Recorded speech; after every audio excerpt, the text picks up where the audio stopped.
នៅថ្ងៃទី11ខែមិថុនាឆ្នាំ2026ឯកឧត្តមបណ្ឌិតចៃបូរិនរដ្ឋមន្ត្រីក្រសួងធម្មការនិងសាសនាបានអនុញ្ញាតឲ្យលោកសំធីសែននាយកគ្រប់គ្រងសេវាធនាគារសាធារណៈ Wing Cambodia មកកនិងសហការីអញ្ជើញចូលជួបសម្ដែងការគួរសមនិងពិភាក្សាការងារនាទីស្តីការក្រសួង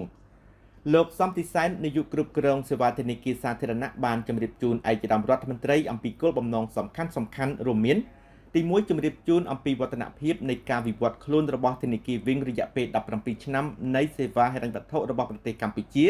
ដោយវិវត្តខ្លួនពីក្រុមហ៊ុនសេវាផ្ទេរប្រាក់តាមទូរស័ព្ទដំបូងគេនៅក្នុងប្រទេសទៅជាធនាគារពាណិជ្ជរបស់កូនខ្មែរ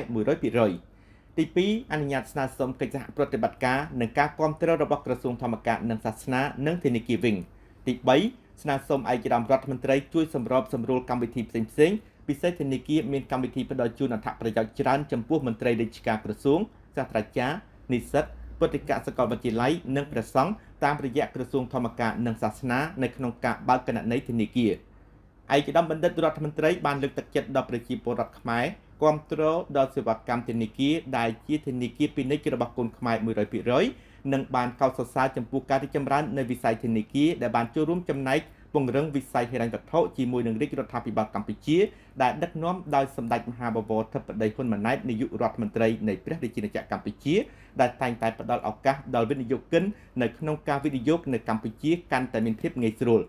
ក្នុងនោះចំពោះការងារដែលខាងធនាគារបានស្នើសុំឯកឧត្តមបណ្ឌិតរដ្ឋមន្ត្រីបានអនុញ្ញាតឲ្យមន្ត្រីជំនាញរបស់ក្រសួងសិក្សាស្វែងយល់ឲ្យបានច្បាស់ជាមុនសិនជាមួយនឹងធនាគារដើម្បីនាំមកផ្ដល់ជូនមន្ត្រីរាជការក្រសួងនិងព្រះសង្ឃនៅអត្ថប្រយោជន៍ខ្ពស់ពីសេវាកម្មធនាគារ